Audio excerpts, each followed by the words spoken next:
Every year, the United States hands its Department of Defense more money than the entire economies of most nations on Earth, north of $900 billion.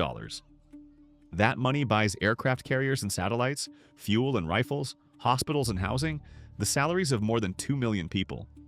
It is, by almost any measure, the largest single financial operation on the planet. And here's the strange part, the part that should stop you cold. The institution spending that money cannot tell you with confidence what it owns. Not won't, cannot. For 8 years in a row, the Pentagon has submitted itself to a full financial audit. And for 8 years in a row, independent auditors have handed back the same verdict, a disclaimer of opinion. In plain English, that phrase means the auditors looked at the books, and there was not enough reliable information to form a judgment at all. Not a failing grade. No grade. The financial equivalent of a shrug. Think about what that means for a moment. If your household or your business could not account for its own bank statements for 8 consecutive years, the consequences would be swift and severe. Yet the world's most powerful military rolls forward year after year, its budget rising, its books unreconciled. The most sophisticated fighting force in history genuinely does not have a clean, verifiable picture of its own assets. This is not a story about theft, and it is not a story about a conspiracy. It is something stranger and, in a way, more unsettling. A story about scale. About what happens when an organization grows so vast, so old, and so tangled that it loses the ability to see itself clearly. The money is not stuffed in a suitcase. It is lost inside the machine. Over the next 45 minutes, we are going to walk through that machine, piece by piece. The warehouses, the accounting systems, the 5 million distinct items it moves, the decades of warnings, and the single military branch that finally proved the whole thing can be fixed. Because to understand why the Pentagon can't pass an audit, you first have to understand something almost no one appreciates. Just how enormous and how old the plumbing beneath it really is. Before we go further, we have to be precise about a word that gets thrown around loosely. When people hear the Pentagon failed its audit, many imagine investigators discovering piles of cash gone missing. That is not what a financial statement audit does. An audit is not a hunt for a thief. It is a test of whether an organization's own records can be trusted, whether the numbers it reports actually match the reality of what it has, owes, spends, and owns. An auditor's job is to check the books against the world. If the balance sheet says there are 10,000 engines in a warehouse, the auditor wants to walk into that warehouse and count them. If a ledger records a payment, the auditor wants the paper trail that proves it happened, to whom and why. When the records and the reality line up, the auditor issues a clean opinion. When they don't, or when the evidence simply isn't there to check, the auditor cannot sign off. That is the entire game. Can you prove your own numbers? For most of American history, the Pentagon never had to play it. That changed with the Chief Financial Officers Act of 1990, a law that required major federal agencies to produce auditable financial statements. One by one, the departments complied. The Department of Defense did not. For decades, it argued, in effect, that it was simply too big and too complex to audit. It became the last major federal agency to submit to a full department-wide audit, and it did not begin doing so until fiscal year 2018. So when the first full audit finally arrived in 2018, it was not measuring a temporary problem. It was taking the first honest snapshot of a financial system that had been allowed to grow, unexamined, for generations. The result was never going to be pretty, and it wasn't. But the point of that first audit was never to pass. It was to draw a map of the mess, to find out for the first time exactly where the books in the world had drifted apart. And here is the crucial idea to hold on to as we go deeper. Failing an audit does not automatically mean money was stolen. It means the organization cannot yet prove where the money went. Those are very different accusations. One is a crime, the other is a bookkeeping catastrophe on a scale the private sector has never seen. The Pentagon's problem, overwhelmingly, is the second kind. And understanding why is the whole reason we're here. Let's put real numbers on the table. The most recent audit, covering fiscal year 2025 and released at the end of that year, examined roughly $4.5 trillion in reported assets, about $4.65 trillion, and around $4.73 trillion in reported liabilities. Those are not typos.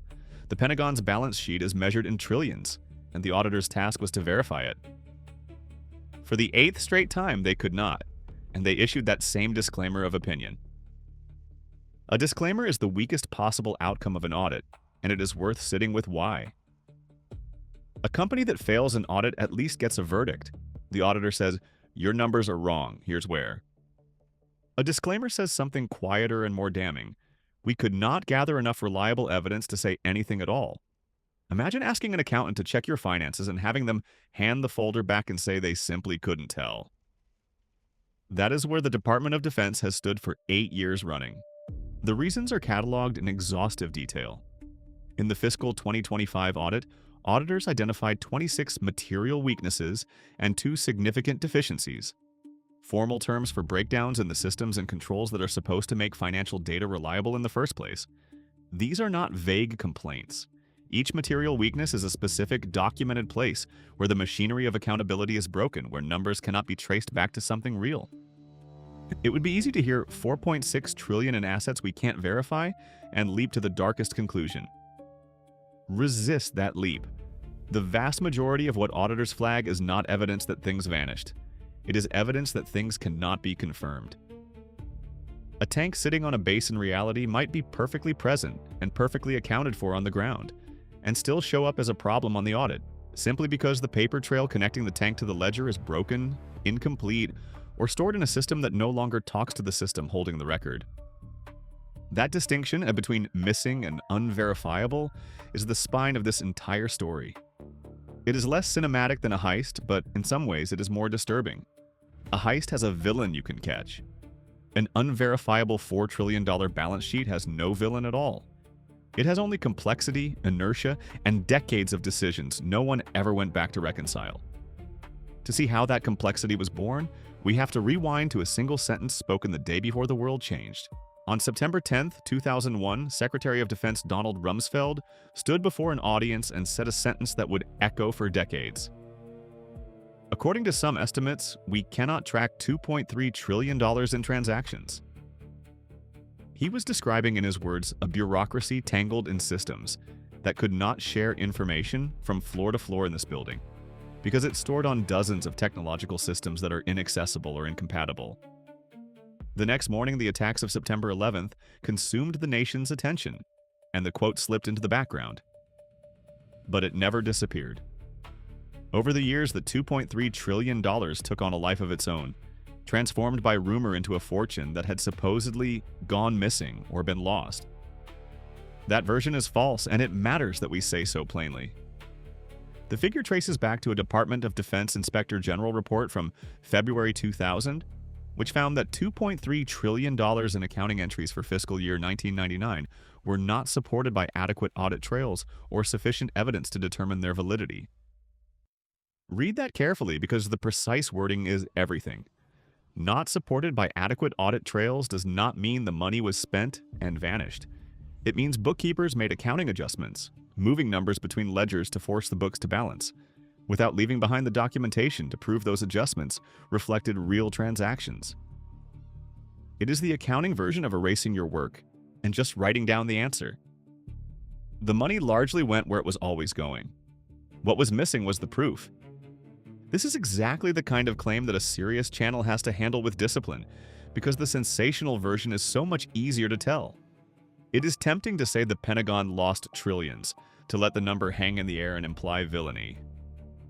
But the honest version, that the Pentagon made trillions in adjustments it couldn't document, is not only more accurate, it is more revealing.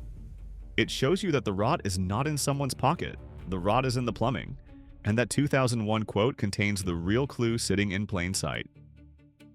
Dozens of technological systems that are inaccessible or incompatible. That is not a line about corruption. It is a line about architecture, about a financial nervous system stitched together from parts that were never designed to work as one. To understand the audit failures, you have to stop looking for a thief and start looking at the machine. So let's open it up, starting with the single largest logistics operation in the world. Somewhere behind every soldier, every jet, every ship at sea, there is an agency most Americans have never heard of. The Defense Logistics Agency, the DLA. If the Department of Defense is a body, the DLA is its circulatory system, the vast, unglamorous network that moves the blood.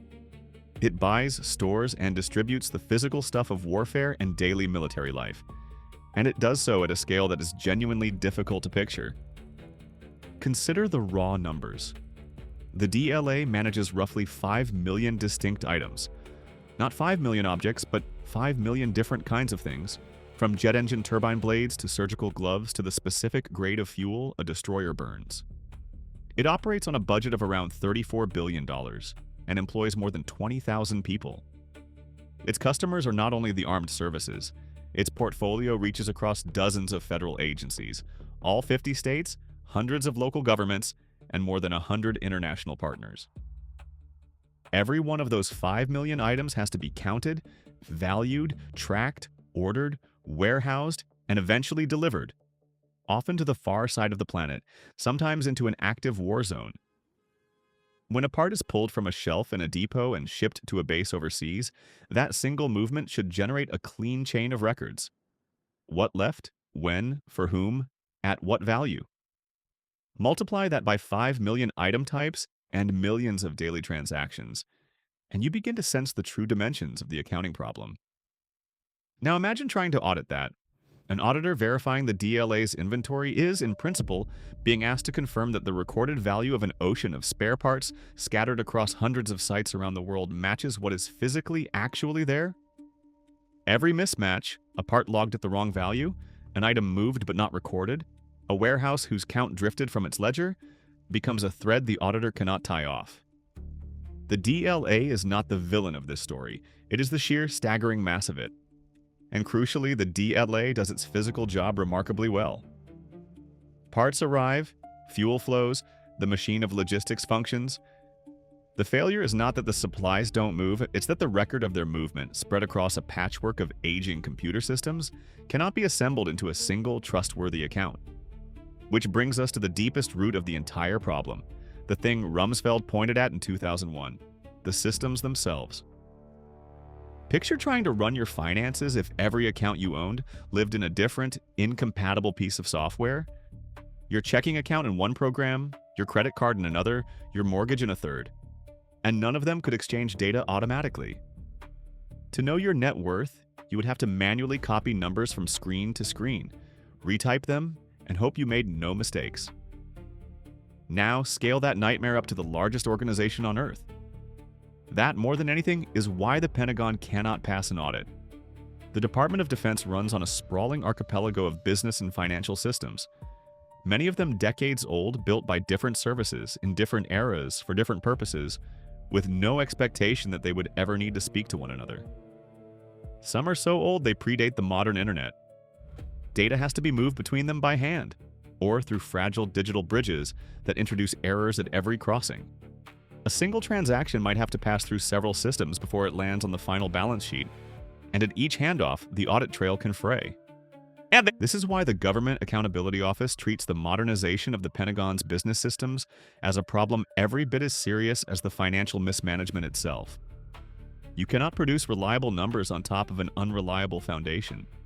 If the underlying systems cannot consistently track a transaction from start to finish, then no amount of effort by honest accountants at the end of the chain can manufacture a clean audit trail that was never captured in the first place. Understand what this does to the human beings inside the system. It means armies of skilled financial staff spend their days not analyzing, but reconciling, chasing discrepancies between systems, manually stitching together records that should flow automatically. It is the reason those undocumented accounting adjustments pile up in the first place. When the systems can't reconcile themselves, people force the books to balance by hand, and the documentation that should justify each move gets lost in the crush. So the villain we've been looking for turns out to be architecture. Thousands of aging, disconnected systems, each a small island of data with no reliable bridges between them. It is a problem you cannot arrest, indict, or fire. You can only rebuild it slowly and expensively, one system at a time. And the astonishing thing is how long the alarm has been ringing, because the warning that the Pentagon's books were broken did not start with the first audit in 2018. It started 3 decades ago. Every 2 years, the Government Accountability Office, the nonpartisan watchdog that audits the federal government on behalf of Congress, publishes something called the High Risk List. It is a roll call of the government programs most vulnerable to waste, fraud, mismanagement, or outright failure. Landing on it is a formal declaration that something is broken badly enough to demand sustained national attention. And the Department of Defense's financial management has been on that list since 1995. 1995. Sit with that date. That is 3 full decades of the government's own auditors warning, report after report, year after year, that the Pentagon could not properly account for its money. The DLA's logistics systems, the fragmented business software, the inability to reconcile the books, the GAO saw all of it coming and documented it, long before the first formal audit ever took place. The audits of the past 8 years did not discover the problem. They confirmed a diagnosis that was already 30 years old. The GAO's judgment is blunt and consistent. The Department of Defense remains the only major federal agency that has never been able to receive a clean audit opinion on its financial statements. Not once. Every other cabinet department eventually got its books in order. Defense, the largest and best funded of them all, never has. Its financial management and its business systems modernization have sat on the high-risk list side by side for the entire life of the list. In recent years, the GAO has actually widened its concern. In 2025, it expanded the Pentagon's high-risk designation to explicitly include fraud risk management, a formal acknowledgement that when you cannot see your own transactions clearly, you also cannot reliably detect the fraud hiding inside them. We will return to what that means because it is one of the sharpest edges of this whole story. But the headline is simple and staggering: a 30-year-old warning, renewed again and again, still unresolved. Why does it persist? Not because no one has tried. Reformers, comptrollers, and inspectors general have fought this fight for a generation. It persists because the problem is woven into the deepest fabric of the institution: its size, its age, its thousands of systems, its culture built around mission first and bookkeeping last. To see exactly how that plays out, we need to open up what the auditors actually mean when they use their most important and least understood phrase, a material weakness. Every year, the audit produces a list of material weaknesses, and every year headlines repeat the number without explaining it. So let's define it properly because it is the key to reading the whole story. A material weakness is a flaw in an organization's internal controls, serious enough that it could allow a significant error in the financial statements to go undetected. It is not a single missing dollar. It is a broken safeguard, a place where the system that is supposed to catch mistakes simply doesn't. In the fiscal 2025 audit, the Department of Defense carried 26 of these material weaknesses, along with 2 significant deficiencies. Each one represents a category of failure in how inventory is valued, how property is tracked, how funds are managed, how systems record what they record. And because these weaknesses sit in the controls themselves, their reach is enormous. In the prior year's audit, the GAO calculated that several department-wide material weaknesses directly affected around $2.1 trillion. More than half of all the Pentagon's reported assets. Half of the world's largest balance sheet. That single figure captures why this problem is so stubborn. When the auditors say a control is weak, they are not pointing at a rounding error. They are pointing at systems that touch trillions of dollars in tanks, aircraft, real estate, inventory, and equipment. Fixing one material weakness can require re-engineering how an entire category of assets is counted across hundreds of installations and dozens of legacy systems, all at once. And these weaknesses interlock. A flaw in how one system tracks inventory can cascade into a flaw in how another system values it, which cascades into a flaw in how a third system reports it. Auditors have described a subset of these as scope limiting, meaning the weakness is so fundamental it prevents them from even testing other areas properly. It is the accounting equivalent of a foundation crack that makes it unsafe to inspect the upper floors. Until the base is fixed, everything above it stays uncertain. This is why progress is measured not in years but in the slow retirement of individual weaknesses, one by one. Each one closed is a genuine victory, hard-won across a bureaucracy of millions. But the list remains long and the assets it touches remain vast. To make all of this concrete, to see a material weakness not as an abstraction, but as a real thing you can picture, consider the most expensive weapons program in human history, and the spare parts it somehow lost track of. The F-35 Joint Strike Fighter is the most expensive weapons program ever undertaken. A fifth-generation stealth fighter whose lifetime cost is measured in the trillions of dollars over its decades of service. It is the crown jewel of American air power, a flying supercomputer, the single largest program the Pentagon runs. And in the fiscal 2025 audit, it became a textbook illustration of exactly how the accounting breaks down, even at the very top. Here is what the auditors found. The department did not properly report the assets held in the F-35's global spares pool, the shared worldwide inventory of spare parts that keeps the fleet flying. Those parts are real. They exist. They sit in depots and on bases around the world, ready to be installed. But in the accounting, they were not reported as they should have been, and the result was a documented financial misstatement in the department's books. Let that land because it perfectly captures the whole problem in miniature. This is not a story of spare parts being stolen off a shelf. The parts are there. What failed was the record, the connection between the physical reality of a warehouse full of components and the number that is supposed to represent them on a trillion-dollar balance sheet. Even for the most scrutinized, most expensive program the Pentagon has ever built, that connection frayed.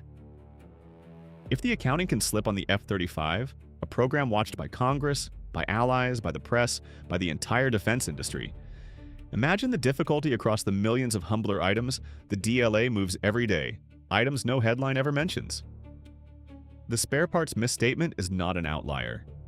It is the same disease that runs through the whole body, showing up in the one place bright enough for everyone to see it. And this is where the story sharpens into its most serious edge. Because a system that cannot reliably connect physical reality to its financial records has a second, darker vulnerability. If you cannot confidently track where everything is and what everything is worth, then you also cannot confidently see when something has been quietly diverted, overbilled, or stolen. The blind spot that fails the audit is the same blind spot that hides fraud. And the GAO has started to say so, out loud. For most of this story, we have been careful to separate two ideas. An unverifiable balance sheet is not the same as a stolen one. That distinction is true and important. But there is a place where the two meet, and in 2025, the Government Accountability Office walked right up to it.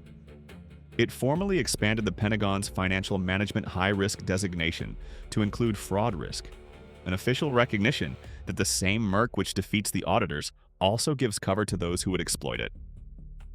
The logic is inescapable when you follow the money. Fraud thrives in darkness. In a system with clean, reconciled records, a fraudulent payment or a diverted shipment stands out. The numbers don't match, and the mismatch raises a flag. But in a system where mismatches are the norm, where reconciliation is done by hand, and audit trails routinely go missing, a fraudulent transaction can blend seamlessly into the ambient noise of 10,000 honest errors. The very disorder that fails the audit is the perfect camouflage. The GAO put a number on the part it can see. For fiscal years 2017 through 2024, the Department of Defense reported about $10.8 billion in confirmed fraud. $10.8 billion, and that is only the fraud that was caught, confirmed, and documented. The GAO has been explicit that the full extent of fraud affecting the department is not known, but is potentially significant. When you cannot see clearly, you cannot even measure the size of your own blind spot. This is the follow the money heart of the matter, and it is why the audit is not a bureaucratic formality. Every dollar the Pentagon cannot trace is a dollar that could, in principle, be spent twice, overbilled or diverted, with no automatic tripwire to catch it. The audit failure is not just an accounting embarrassment. It is a standing invitation, an environment where waste and fraud face less resistance than they should, simply because the lights are dim. And yet, and this is the turn that the whole story has been building toward, none of this is inevitable. It is not a law of nature that an organization this large must be blind. We know that because within the Department of Defense itself, one branch stared down the exact same legacy systems, the same tangled inventories, the same decades of neglect, and did what everyone said could not be done. It passed. To understand the path forward, we have to understand how the Marine Corps cracked the code. For years, the standard defense of the Pentagon's audit failures was a kind of shrug. We are simply too big, too complex, too sprawling to ever get a clean opinion. It was a comfortable argument, and it went unchallenged for a long time, until the United States Marine Corps demolished it. For fiscal year 2023, the Marine Corps earned a clean audit opinion, becoming the first military service in history to do so. Then, for fiscal year 2024, it did it again. It remains the only branch of the armed forces to achieve it. How? Not through some accounting trick, but through years of grinding, deliberate work. And the details matter, because they are the blueprint. 3 things made the difference. First, the Marines moved onto a modern financial management system, replacing the tangle of legacy software with something built to keep clean records. Second, they embraced what auditors call a substantive testing approach. And third, they accepted a longer 2-year audit cycle that gave that testing room to work. That middle piece, substantive testing, deserves a closer look because it reveals just how deep the problem runs. Because the auditors could not rely on the Marine Corps' internal controls to vouch for the numbers, they had to verify reality directly.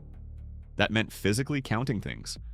Auditors walked the depots and the armories and counted military equipment, ammunition, and property by hand, in detail, to confirm that what was on the books actually existed. It was labor-intensive, expensive, and slow. It was also the only way to build trust from the ground up. Sit with that image because it tells you everything about the state of the system. In the 21st century, the only way to give the taxpayer confidence in a military branch's balance sheet was to send human beings out to physically count the ammunition. That is how far the records had drifted from reality. And yet, it worked. The Marines proved that with a modern system, enough discipline, and a willingness to do the brutal manual work, a clean opinion is achievable. The too big to audit excuse died the day they earned it. So the obvious question becomes almost painful. If the Marine Corps can do it, why can't the Army, the Navy, and the Air Force? Why can't the department as a whole? The answer is not that it's impossible, as the Marines proved it isn't. The answer is a matter of scale, of money, and of institutional will. And that is exactly where the reform effort now lives and dies. The Marine Corps is, in military terms, the smallest of the services that maintain their own books, and that is not a footnote. It is central to the story. A clean audit is, in large part, a function of how much stuff you have to count and how many systems you have to reconcile. Scale up from the Marines to the Army, the Navy, and the Air Force, and every dimension of the problem multiplies.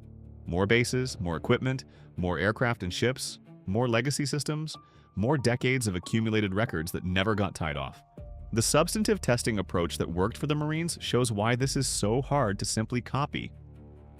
Physically counting the ammunition and equipment of a smaller branch is a massive undertaking, but it is finite. Now imagine doing the same for the entire United States Army, pal. Every vehicle, every weapon, every part, at every installation around the world, while simultaneously replacing the aging financial systems underneath it all without interrupting the actual mission of national defense.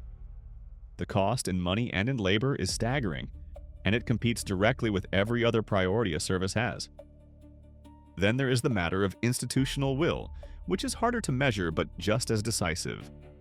For most of an officer's career, financial statement auditability is not the thing that wins wars, earns promotions, or captures headlines. The culture of the armed forces is built, understandably, around readiness and mission, around the sharp end. Bookkeeping has long been treated as a rear echelon afterthought. Changing that requires leadership to treat a clean audit not as a compliance chore but as a core measure of competence, sustained across the years it takes to get there. There are encouraging signs. The Army in particular has been singled out by outside analysts for adopting a more serious, disciplined path toward auditability, learning directly from the Marine Corps' playbook. Progress is real, and it is happening service by service, weakness by weakness. But it is slow, and it is fragile, and it is always one budget cycle away from being deprioritized when a more urgent crisis demands attention and money. This is the quiet tension at the center of the whole effort. Everyone agrees the books should be clean. Almost no one wants to be the one to pay for it, in dollars or in diverted focus, when the payoff is invisible and years away. Which raises the question that turns this from an accounting story into something larger, a question about what it actually costs a nation to not know what it owns. So let's ask it directly. What happens if the Pentagon never passes?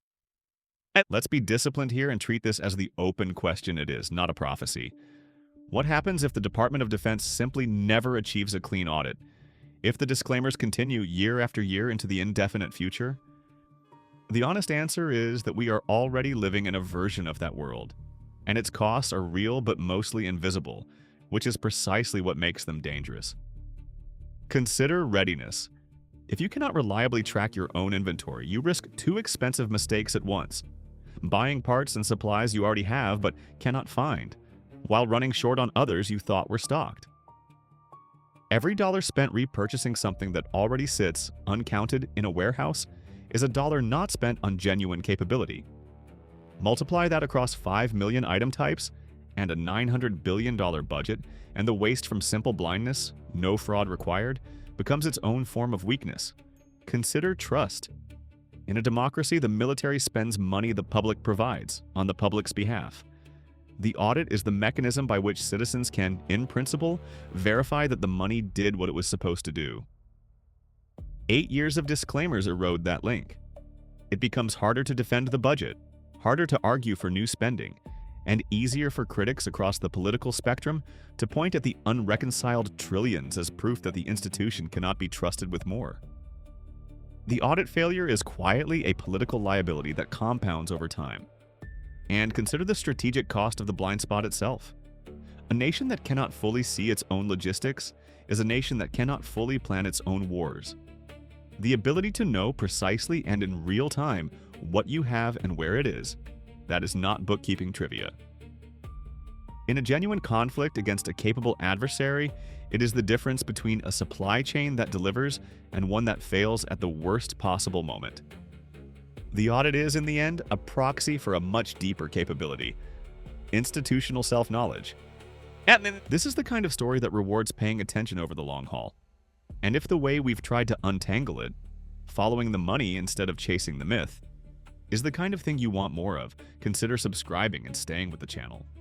And if there's a corner of this world you want us to investigate next, the accounts, the contractors, the systems, tell us in the comments, because the best threads to pull often come from you. Because there is a deadline now, a real one with real teeth, and it is closer than you might think. For most of the past 3 decades, the Pentagon's audit problem existed without real consequences. The department failed, promised to do better, and failed again, and the budget kept flowing regardless. That changed with the National Defense Authorization Act for fiscal year 2024, which did something the previous 30 years of warnings never managed. It attached a hard deadline, with a financial penalty to the whole endeavor. The mandate is specific. The Department of Defense must receive a clean audit opinion by December 31st, 2028. And if it does not, the law provides for a consequence with actual bite, a 1.5% cancellation of certain unobligated funds. For an organization that has treated the audit as a perpetual work in progress, this is a genuine shift. For the first time, failing carries a price that leadership cannot simply absorb and move past. The clock is now real and it is ticking. Whether that deadline is realistic is a matter of open debate. Pentagon leadership has publicly restated its commitment to that 2028 goal, but candid observers inside and outside the department know how steep the climb is. Getting from 8 consecutive disclaimers to a clean department-wide opinion in the space of a few years, across the Army, the Navy, the Air Force, and every agency underneath them, would be one of the most dramatic financial management turnarounds in the history of government. The Marine Corps proved the destination is reachable. It has not proven the whole department can get there this fast. What the deadline does accomplish, regardless of whether it's met, is a reordering of priorities. Suddenly, auditability is not a rear echelon afterthought competing weakly against every other demand. It is a legal obligation with a date and a dollar figure attached. That kind of pressure has a way of concentrating institutional attention, of turning a chore that everyone endorsed but no one prioritized into something leaders are personally accountable for. Deadlines, for all their bluntness, change behavior. And so the Pentagon now stands at a genuine hinge point. Behind it lie 30 years on the high-risk list and 8 straight failed audits. Ahead lies a legal deadline that its own recent history says will be extraordinarily hard to meet. The reform is real, the progress is measurable, and the will has never been stronger. And it may still not be enough in time. Which leaves us at the end with the question this was always really about. Not where did the money go, but something quieter and harder. We began with a number, more than $900 billion a year, and a paradox. The most powerful institution on Earth cannot prove what it owns. We've walked through the machine now, and we know why. Not a heist, not a vanished fortune stuffed in a vault, but something in a way more profound. An organization grown so vast, so old, and so tangled in its own systems that it has genuinely lost the ability to see itself clearly. The money is not missing, the knowledge is. That reframing changes what this story means. The Pentagon's audit failure is not fundamentally a scandal about greed. It is a parable about complexity. It is what happens when any system, a company, a government, an institution, is allowed to grow for decades without ever being forced to reconcile itself, to connect its records back to reality. The trillions that can't be verified, the 26 material weaknesses, the $2.3 trillion ghost, the F-35 spares that exist but weren't reported. Every one of them is a symptom of the same underlying condition. The machine outgrew its own understanding of itself, and that is a lesson that reaches far beyond the Department of Defense. Every large organization faces a version of this choice: to invest boringly and continuously in knowing itself, or to let complexity accumulate until one day it discovers it can no longer answer the simplest question about its own operations. The Pentagon is only the largest and most expensive example of a temptation that is universal: to focus on the mission and neglect the ledger, until the ledger becomes a liability that threatens the mission itself. There is real hope in how this ends, and it would be dishonest to leave it out. The Marine Corps proved the problem is solvable. The GAO's decades of warnings are finally attached to a deadline with teeth. Progress is being made, weakness by weakness, service by service, in a slow and unglamorous grind that will never make headlines but genuinely matters. The institution is at last trying to learn to see itself. Whether it succeeds by 2028 or ever is one of the more consequential open questions in American government. And it will be decided not by a single dramatic act, but by the patient, invisible work of counting. So the next time you hear that the Pentagon lost trillions of dollars, you'll know the truth is stranger and more important than the myth. It didn't lose the money. It lost track of it, and losing track at this scale is its own kind of danger. If following that money the honest way is what you come here for, stay with us, because there are more machines like this one to open up, and more numbers hiding in the dark. The real story is almost never the theft. It's the blindness. And the cost of not knowing what you own is a bill that always eventually comes due.